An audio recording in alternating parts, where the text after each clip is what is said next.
Hello everyone, welcome back to my channel. आज हम solve करने जा रहे हैं क्लास 9th के एनसीईआरटी के एक्सरसाइज 6.1 यानी कि चैप्टर 6 हम स्टार्ट करने जा रहे हैं।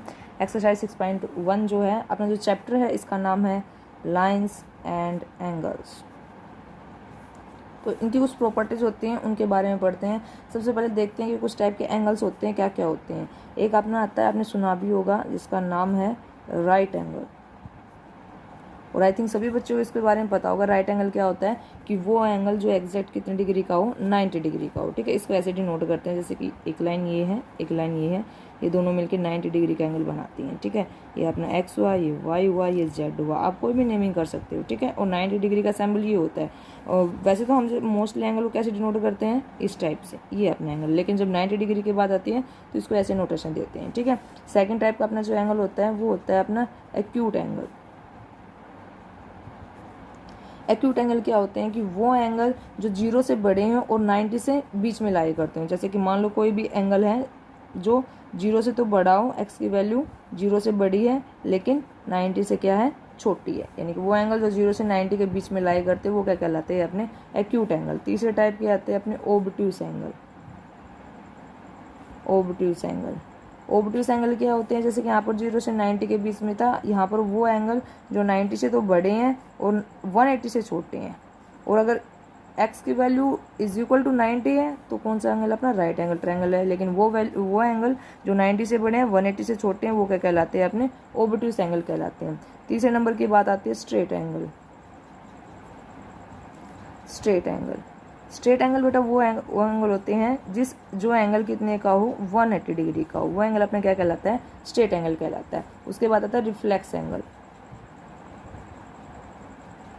रिफ्लेक्स एंगल, अब वो एंगल जो क्या है, जो एंगल 180 से तो बड़ा है लेकिन 360 से क्या है, छोटा है, वो एंगल क्या कहलाता है, अपना रिफ्लेक्स एंगल कहलाता है। ठीक है, आगे एक आता है अपना कंप्लीट एंगल। लास्ट का जो अपना बचता है ये अपना फोर्थ था। फिफ्थ आता है अपना कंप्लीट एंगल, यानी कि x की वैल्यू कितनी हो, 360। अगर हम एक पॉइंट के अराउंड एक राउंड लगाते हैं, ठीक है, एक पॉइंट के चारों तरफ अगर हम एक चक्कर लगाते हैं तो कितने डिग्री का एंगल बनता है, अपना 360 का एंगल बनता है। और इसी को बोलते हैं अपना कंप्लीट एंगल बोलते हैं। ठीक है, और आपने पढ़ा ही होगा कॉम्प्लीमेंट्री एंगल। वैसे अलग और काफ़ी एंगल भी होते हैं। एक होता है अपना complementary angle.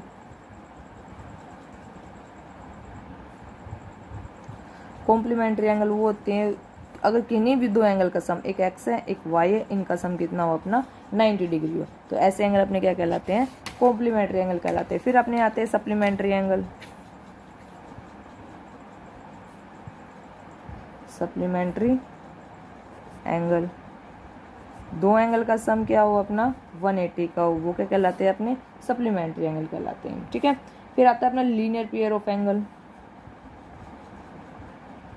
Linear pair of angle, इसमें क्या होता है, दो एंगल का सम अगर 180 आता है, जैसे कोई भी एक स्ट्रेट लाइन है, इसके ऊपर ये कोई भी रे आके रुकी, इसको रे बोलते हैं। रे क्या होती है, जिसका एक एंड पॉइंट होता है। ठीक है, जिसका एक एंड पॉइंट होता है। और लाइन क्या होती है, जिसका कोई भी एंड पॉइंट नहीं होता। यानी कि अगर किसी भी लाइन के ऊपर आपको दो एरो दिखाई देते तो इसका मतलब ये एक लाइन है, इसको इधर भी एक्सटेंड कर सकते हैं, इधर भी एक्सटेंड कर सकते हैं।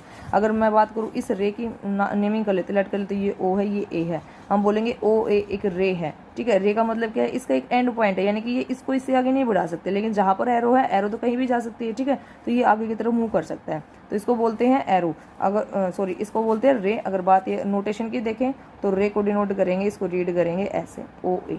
ठीक है, जैसे कि ये अपने पास एक्स वाई एक लाइन है तो इसको बोलेंगे एक्स वाई, और लाइन का सिंबल अपना ये होता है। ठीक है, लाइन सेगमेंट की बात करें, अगर चलो अभी याद ही आ गया, लाइन सेगमेंट की बात करेंगे तो क्या होंगे, लाइन का ही पार्ट होता है, जो लाइन सेगमेंट होते हैं वो लाइन का ही पार्ट होता है। लेट कर लेते हैं, इस लाइन का हमने यहाँ से लेकर यहाँ तक का पार्ट उठा लिया। ठीक है, ये ए है, ये बी है, हमने इसको निकाल के अलग कर दिया, ये ए है, ये बी है, तो ये क्या कहलाता है, अपना लाइन सेगमेंट कहलाता है। इसकी क्या पहचान होती है, इसके दो एंड पॉइंट होते हैं। रे का एक एंड पॉइंट होता है, एक एरो होती है, और लाइन के अंदर दो एरो होती हैं, और लाइन सेगमेंट के अंदर दो एंड पॉइंट होते हैं, और इसको डिनोट करते हैं ए बी, ऐसे खाली। ठीक है, ये अपनी नोटिफिकेशन होती है। अब हम बात करें तो लीनियर पेयर ऑफ एंगल की। लीनियर पेयर ऑफ एंगल क्या होता है, किसी भी लाइन के ऊपर अगर एक रे आके स्टैंड होती है या फिर एक रे निकलती है तो उससे जो दो एंगल बनते हैं ना, इन दो एंगल का सम कितना होता है, 180 डिग्री का होता है, और यही अपना क्या कहलाता है, लीनियर पेयर ऑफ एंगल। ठीक है, आगे अपने आते हैं वर्टिकल एंगल।